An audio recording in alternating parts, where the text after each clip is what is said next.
what's poppin', y'all? Welcome back to another YouTube video, and today we're taking a look at Winnie the Pooh, Blood and Honey 2, a movie which I've been wanting to talk about for a while. I watched this movie the other day, and I'm gonna be honest, it is a much bigger improvement than the first one, and that is saying something, because I watched the first one, and it was shit, and I had no positives to say about it. This one, I genuinely have quite a few positives. I genuinely had a good time watching this one. But before we get into all that, we have to do all the sort of average sort of stuff that we do before every film review, anime review, TV show review, where we go check out Google, we do a little bit of talking about what's coming, and it's just general chatter, to be fair. So how you all doing? You all feeling good? You all having a good day? I hope you are. But we really should get into the film review now. So without any further delay, let's head over into what Google has to say about Winnie the Pooh, Blood and Honey 2. So, it has a 4.7 out of 10 IMDb and a 47% on Rotten Tomatoes.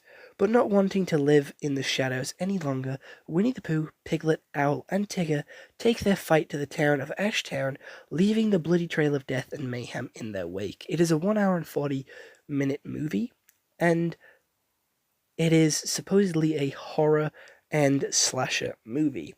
So, that's what Google has to say. Now it's time for what I have to say. So a quick run through the story is Winnie the Pooh and Piglet team up with Owl and Tigger to sort of get their revenge on the town because they've been put in a position where the 100-acre wood is being destroyed by a load of people trying to hunt them because they believe Christopher Robin's story. However, the other side of Ashtown does not believe Christopher Robin's story, and they think he is a murderer and he committed all the 100-acre wood murders, the 100-acre wood massacre from the last movie. It even got made into a movie within the movie, which is quite funny, and that is where we saw the Winnie the Pooh Blood and Honey 1 outfit being used again. And Winnie the Pooh actually said, "It's Pooh Bear time," whilst being struck by lightning in that movie within this movie. Reference to Mobius. However, we have Christopher Robin going to a psychiatrist, we have his best friend going to babysit this other kid who's dressed as Freddy and Jason at the same time. Obviously a reference to Freddy Krueger and Jason Voorhees from their respected Nightmare on Elm Street and Friday the 13th. We then have Winnie the Pooh starting off really light, killing police officers, killing a couple of people entering the 100-acre woods, and then starting to break and entering, and he tries to kill the babysitter and the kid, but fails. We have a nightclub opening, and we have Christopher Robin trying to find his missing brother. They're doing a Five Nights at Freddy's right now, and he's having nightmares and dreams about his brother that got kidnapped, so he's going to see a psychiatrist to sort of get those visions and actually see who took them.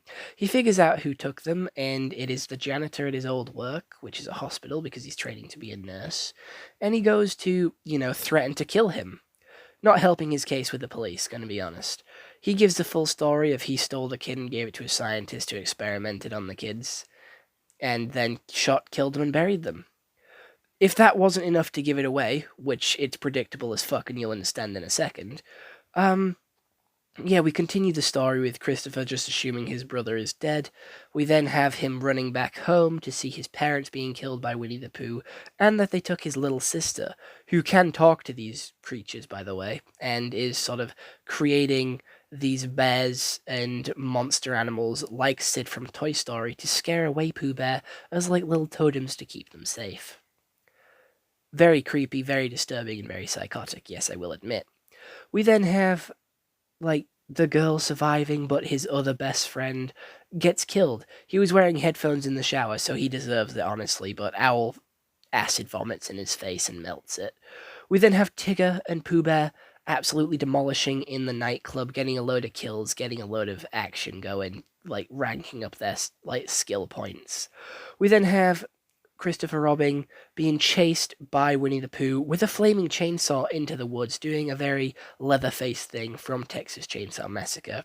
However, Christopher Robin axes him in the head, but before he hits the axe, Winnie the Pooh goes, "Oh, bother."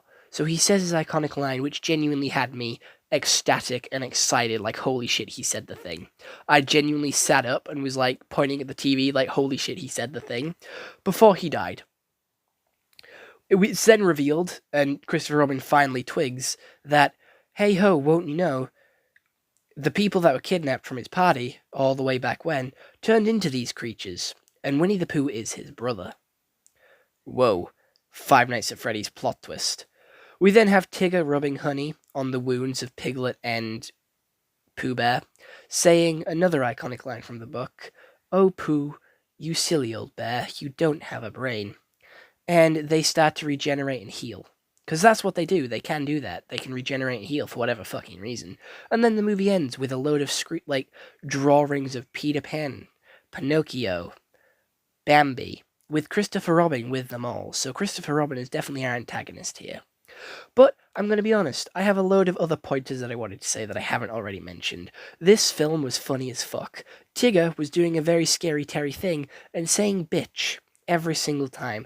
But he had taglines, he had puns and quips before he killed them. He was like the Spider-Man. He was like, "Time to clip these wings, bitch," as he was clawing someone's back who was dressed as an angel in this rave. So the cops were like, "Fuck it, let's bounce," and he was there like, "That's my line, bitch," and then he killed them. So he was doing the very scary Terry thing, and he said bitch every time, something that I genuinely didn't expect Tigger to do, but was very funny to see, and I'm glad that they did it. I'm glad that they took that creative approach, because it was very amusing.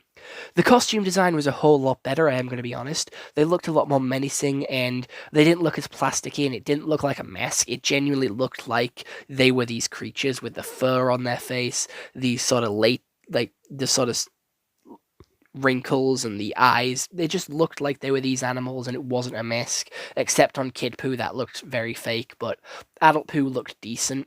I will say the gore and the action was very fucking amazing. Like, it looked really cool, but it was very dark and very sort of random and sporadic camera angles, so you couldn't really get a full grasp and a full grip of what was happening, but you could still see a little bit of it, and it did look pretty cool. The only animation which looked shit was Owl flying, which again is already hard to do. Getting people to fly like that is hard.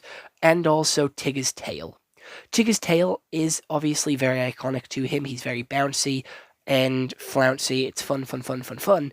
But in this movie, it was just very wiggly, and it felt like there was a constant breeze, because when it was animated, it was like flowing in the wind, but it was very slow, so it was like a subtle breeze, but it looked off and really weird.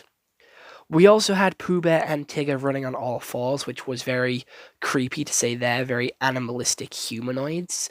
And I was very shocked to see the Five Nights at Freddy's sort of parallels here, with obviously Christopher Robin having a sister which could talk to these creatures and wanting to be kidnapped by them, and then with Christopher Robin and Mike Smith also having a younger brother, which they lost at a young age and having to go to therapy to heal from, and struggling to sleep as well because of it.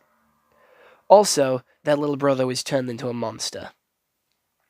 Very similar parallels to Five Nights at Freddy's, and it was genuinely shocking to me. There is a lot of references in here, and I was genuinely laughing. I was giggling and having such a fun time with it, because it didn't try and take itself too seriously. It was genuinely just there to have a good time. It was just fun, and the quality was a lot better than the first one, and it had a pretty decent Rotten Tomatoes score when it first came out. And seeing the animals talk more as well this time round was a really cool approach, and I don't feel like they had this full story planned out when the first one came out, because I swear Piglet died in the first one, and obviously they sort of fixed that with them saying they have this regenerative ability. But before we knew that, Piglet got shot within the first 10 minutes. They shot his head off and it exploded, and it was funny as fuck. It caught me off guard, but no one brought it up for the entirety of the movie till the post-credit scene. Piglet was dead and no one gave a shit. Piglet was just done for. The character design change was a little off for Piglet. There was a very big character change, and it was very drastic for Piglet. Whereas Pooh Bear, it was just the face that changed, which isn't that big of a deal and was definitely an upgrade. Whereas I feel like Piglet's was a little bit of a downgrade. I thought his first movie appearance was a lot scarier and a lot more pig-like and a lot more sort of Piglet-like in quotation marks. Tigger was an absolute menace. I fucking loved him. He was sick. Tigger has always been my favorite character from Winnie the Pooh, but in this, he was a fucking menace. They had him chained up in the back cupboard, and the police let him out.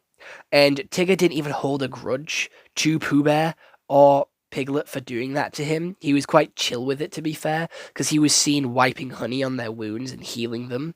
Or, like, whilst they were healing, he was stood there helping them at the post-credit scene. So again, it is very strange to see him do this, seeing as how they did lock him up. But I am going to be honest, this movie is an 8 out of 10. It isn't a horror. It isn't a good horror movie. If you're looking to get scared, don't watch it. The jump scares are weak. The horror elements are weak. The story is quite weak and is very repetitive. To other horror movie stuff that we've seen, it just reuses a load of other horror movie tropes and clashes them all into one. Especially more recent ones with Freddy, Jason, Chainsaw Massacre, Morbius, and also Five Nights at Freddy's. But it is a good watch. It's very entertaining, it's funny, and you will have a good time watching it. So I cannot recommend it enough. I had such a good time watching it, and I would watch it again if one of my mates wanted to watch it with me. It is that good, because you know I don't watch movies again unless it is like a good watch. So other than that, I hope you all enjoyed this YouTube video. I'll see you all next one. I hope you all have an excellent day, and I genuinely cannot wait for the rest of the Pooniverse movies to drop.